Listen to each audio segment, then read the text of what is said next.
This evening on Channel 7 News, we will be discussing the crisis in Afghanistan. For the past 2 decades, we have been at war with them, and there seems to be no end in sight. The whole situation began when in 2001 they invaded and caused the 9/11 terrorist attacks.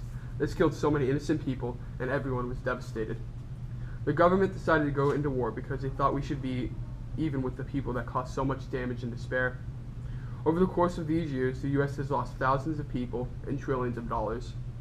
Recently, there has been a negotiation in play, which could mean that the U.S. would leave Afghanistan, which then could allow Afghanistan to function on its own. The countries currently involved are Afghanistan, the United States, South Korea, the United Kingdom, Canada, Germany, Australia, Turkey, New Zealand, Poland, France, as well as other countries. With this enormous war taking place, many refugees are starting to flee from Afghanistan. This had a large impact on the citizens that live here in America because the country is becoming very full. We found out from sources that precisely 3/4 of the citizens that 3/4 of people who come back to their home in Afghanistan leave again to stay away from violence and keep their families safe. Around 2.6 million are fleeing from just Afghanistan alone. Most people have left due to terrorist groups that are causing danger directly to them.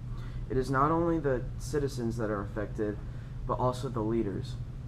They are the ones that must make peace talks, put time and money into the war, organize the military to fight off the terrorist forces, and they must find a solution to all the lawlessness in their own country. So not only are they worrying about the threats around, but also are expected to keep their own citizens safe.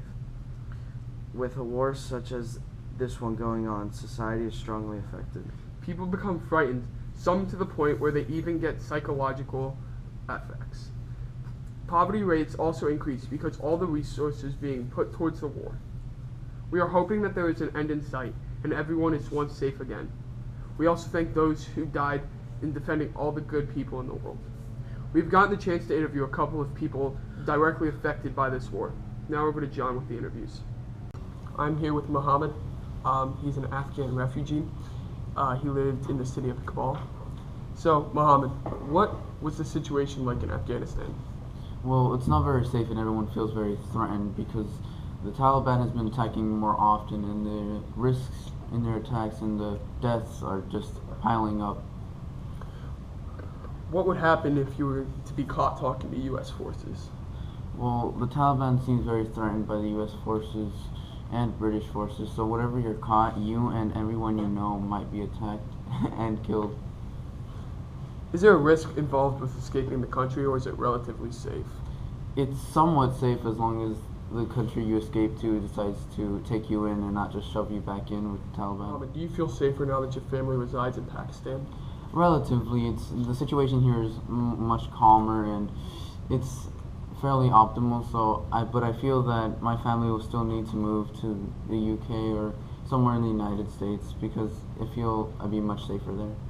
Do you know anyone that's been injured or has been killed by this war? The people that lived around 2 doors down from me were killed by the Taliban for just talking to some U.S. forces. What was the biggest threat when you lived in Afghanistan? The biggest threat is that the Taliban doesn't care about the actual people who live there as long as they can get rid of the Americans. They just put explosives wherever they need to or wherever they want to. What did you do before you and your family moved to Pakistan? Well, I was just a teacher, but the school I worked in got shut down because it was an all-girls school and the Taliban didn't really want the girls to be educated. Who moved to Pakistan with you? Well, I moved in with my 2 daughters, and I was gonna move in with my wife, but she was killed by an IED, which is just an explosive that they put around. She accidentally stepped on it, which just shows how unsafe it is to move. Does the Taliban want to hurt civilians, or is it more of an accidental thing? Well, we don't really know if they want to hurt us or not, but even if they don't, they are still killing us, and none of us can feel safe even with them there. Last question. What do you think what would happen to the area if the U.S. forces exited? I feel that we would fall into chaos and that nobody would be safe there, and that really the number of terrorists would just keep increasing, and at some point our government would just fail. Thank you for your time.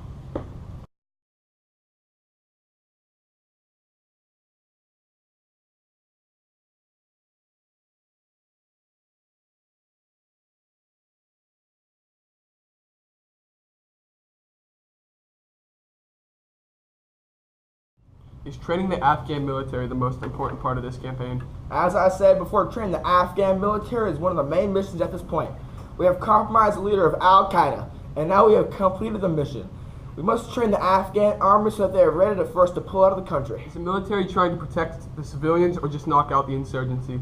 While we care about the civilians, our main objective, though, is to eradicate the terrorists and make this country free once again. What got you interested in the military? When I found out what happened on September 11, 2001, I felt it was my duty to be less than 1% of the adult population to help serve this amazing country. Do you know anyone that has been personally killed by this war? That's like asking a fish if he likes fish food. I've lost 3 of my closest friends in the past 4 months. How long do you plan on staying in the Army for? I plan on staying in the Army for the extent of the war and not leaving this desert until we are done and when we are all leaving.